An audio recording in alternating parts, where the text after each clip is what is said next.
Today, I thought we'd revisit one of my favorite topics from an early episode of this podcast. And I thought you might like to consider some of these ideas again, the 7 P's of marketing your online course, because it's really a comprehensive way of looking at how am I going to actually sell this online course that I've created.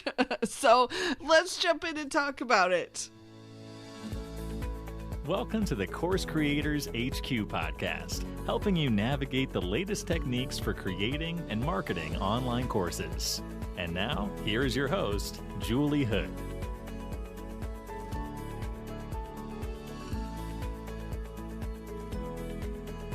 Hey there, welcome to episode 222 of the Course Creators HQ process. And thanks for being here. I appreciate you.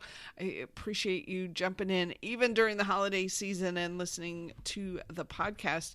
And before we get going on the 7 Ps, I just want to tell you about this jumbo offer that I'm doing. I'm going to actually be running it through the beginning of the year, but the price is going up. So I'm going to leave it for this episode. I will leave it at the discounted price that we did for Black Friday, Cyber Monday.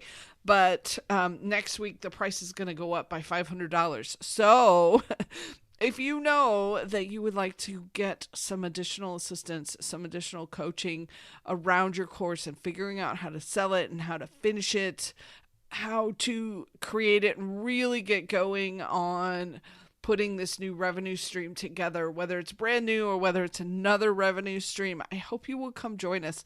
This is the first time I've put these two programs together. It's the Course Profits Accelerator plus it's the 24-hour course creator that we're going to offer in 2025. So I hope you will jump in, and if you have this niggling feeling in the back of your mind that, oh gosh, I could use a little more clarity. I wish I had a little bit more feedback when I get stuck. I wish I had somebody to talk to. This is the perfect program for you. And just to give you a little example of what kinds of things we talk about, on a coaching call last week, we were talking about the audios that one of the gals had recorded for her course. And she's like, my perfectionist side is kicking in. There's a couple places she had used a lav mic that was on her blouse, and I guess a couple places the fabric rubbed against the microphone and it gave kind of this background, a little distracting noise. And it wasn't all the time, but there was enough that it was bothersome to her. And we're trying to figure out how to fix this so she didn't have to re-record everything. And so I was telling her about a tool that I've heard of that works really well for fixing audio. It's called Auphonic, if any of you need it in the future.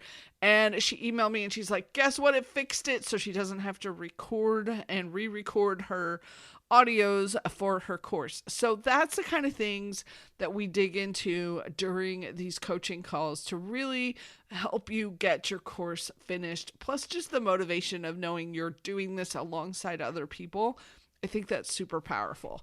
So consider the jumbo offer. It's in the show notes. I hope you will come join us before the price goes up. Jump in right now so that you can get started. And there is a payment plan. So if you need to spread it out, you can jump on that too and get in with us. So, okay. The 7 P's of marketing an online course. So I was looking back through some old episodes and I came across this one and I was like, this was really good. I think I should share it again. So it was way back at episode 6. If you remember that one, you can skip the rest of this because it's going to be very similar to that episode. But if not, I thought you'd like to hear these stories again because it really lands home with the things that you should be thinking about as you're marketing your course. So the first P, let's start with that one. Imagine for a moment that you go to the doctor because you aren't feeling very good, and then the nurse takes you in the room and takes your vitals, but everything seems pretty normal, and she doesn't ask you anything. And then the doctor swoops in, you know how they come in, always in a hurry, and says, hey, you aren't feeling very good. Well, guess what? I just talked to this rep. He's got this fantastic medicine. I'll write you a prescription. Just get this filled and I'm sure you'll feel better. And he promised me it would work for all my patients. And then he breezes out the door and you're sitting there going, wait a minute. Nobody asked me what my problem was. And sometimes I know the doctor's appointments are kind of like this, but that is the big situation that I want you to remember when you're talking about marketing your course. What is that problem that you are solving for your student? And it should be front and center all of the time with your lessons, that you're taking them closer to the solution. And it helps you keep from getting distracted and going off course too. So what is the problem? That's our first P. The second P is sort of related to this, and this is you really have to understand and get your messaging right about the promise that you are making to your student. The promise you are making to your student. So you want to spend a little bit of time of this and really think about what is the solution that you are giving? And sometimes I'll talk with course creators and I'll say, okay, at the end of this course, what will the students get? Where will they be? And what are you promising will happen when they do your course? And sometimes I get sort of this kind of blank look, like they haven't thought about that yet. So I want you to start there before you even create your course. And think about that promise and maybe even get a little bit of feedback on, is somebody interested in this promise or not, and kind of get some outside thoughts around it. So, because that's part of what we do is we give feedback in the coaching program. That jumbo offer I mentioned is giving you thoughts on, ooh, is that a good idea or not? So that's the second P. What is the promise you are making your student? And then the third P is also one of those really essential ones. So let me tell you a little bit of a story about when I began online. So I spent a year creating my very first online information product, and I poured everything I knew and I could find into a 200-page plus ebook. And then I edited it myself. So to make sure, I wanted it to be just jam-packed with resources. And my buyers loved it. They got a lot from it. But the problem was I was only charging $14.95 for all of that knowledge that I had poured into that ebook. And I'll tell you, it's really, really hard to make any kind of decent income off of a $14.95 product. Yes, there are some people that do it, but usually they have big audiences to begin with, which I did not have. I was brand new. So your third P when you were thinking about selling your course is your pricing. You need to get the pricing right for your course. So I generally like to start lower, and then I keep increasing the price as I tweak the course and improve it. So for example, my 24-hour course creator program, it started out at $19.99 and now it's up to $9.97 for the full 6-month program. So you can see you can take something smaller and then just keep expanding and expanding and expanding. So that's number 3 of our P's, which is your pricing. And then number 4, P, is positivity. And positivity means that your potential students are positive that you can help them and solve their problem.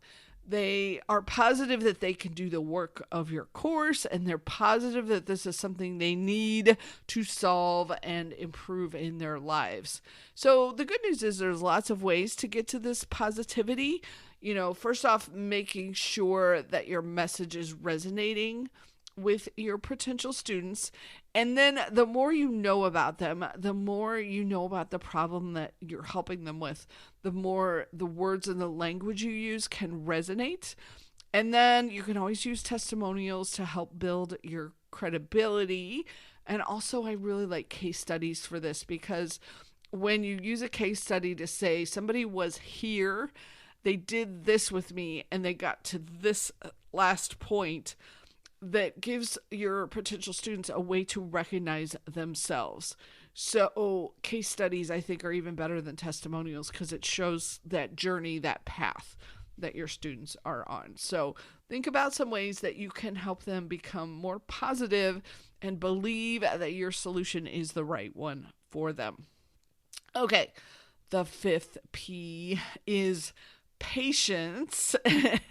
And this works both ways, both for you and for your potential students. So you have to give your potential students time to get to know you and give them ways to get to know you and be patient while they do that. So I've had some students that I come across that will be with me for a year, for 18 months, for a couple years before they're ready to jump in.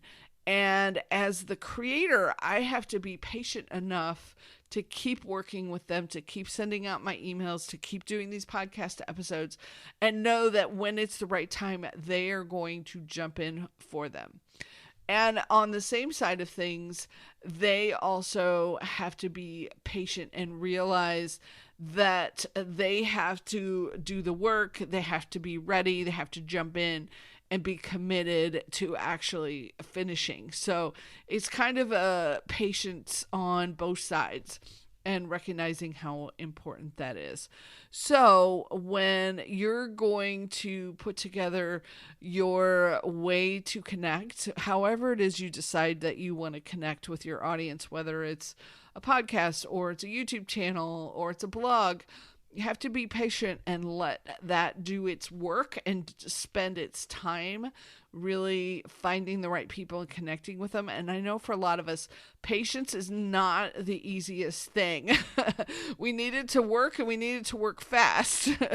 So make sure that you're at a place where you recognize that there could be a little bit of time involved.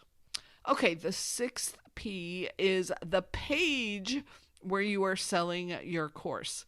So your really good sales page is important to building all of these pieces of the puzzle for your students. So they not only need to know what the course is about, they need to know about you, and they need to know the case studies and the testimonials, they need to know the pricing, they need to know the guarantee.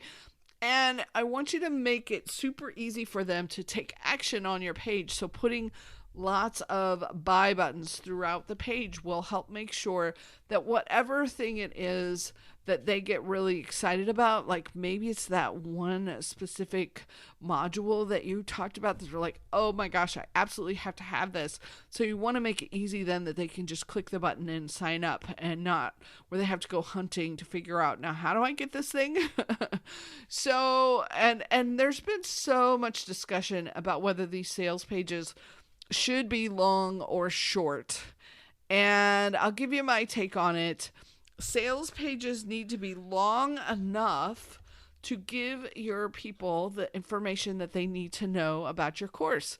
And the people who are truly interested will check out the longer courses and longer pages. The tricky part is you need to make them easy to scan and easy to, so bold, breaking up the text, putting in photos, bullet points, all those things really help make it be a great, like a really great lure to connect with your audience, because you want to have it be pleasant to read plus lots of information. So that's just the short version of your sales page.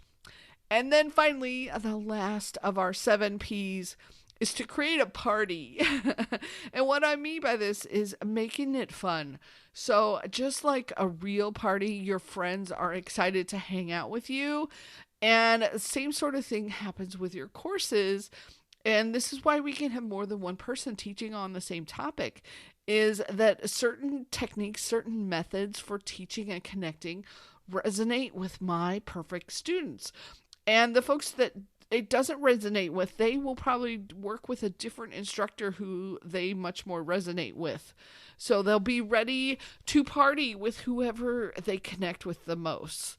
So that's why whenever you come across and you're like, oh, people are already teaching this, I don't want to, not copy, but I don't want to do the same topic because somebody's already teaching it. They are not going to teach it the way you will. They are not going to have the same stories and the same framework and the way you will share it, because of the experience that you have. So this is a part of the challenge of figuring out how to market your course, is figuring out what's my unique messaging. How am I going to turn this into a party invitation for those folks that I want to connect with? So I'll recap these 7 P's real quick, plus they're in the show notes. Number 1 is the problem that your course solves. Number 2 is the promise of where you're going to take your students. Number 3 is your pricing. Number 4 is positivity. Number 5 is patience. 6 is a page for your sales page. And number 7 is party.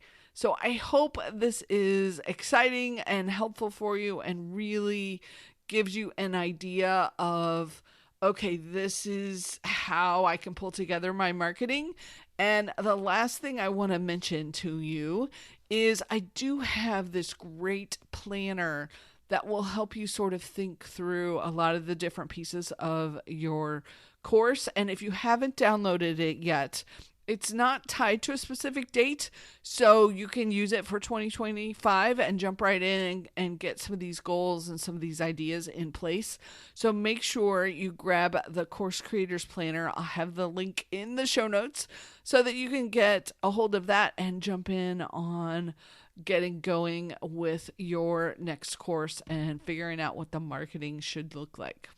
So I hope you will join us not only for that, but also for the coaching and that we get to work together some more. And thanks so much for being here. I really appreciate you jumping into the podcast and listening, and most of all for taking that expertise that you have that no one else has the same level that you have and really putting it out there to help other people.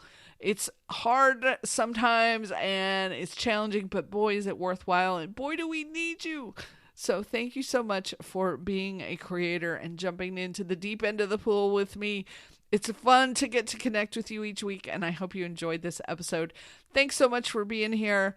Follow us and connect with us, and I'm looking forward to talking to you next week. Talk to you soon.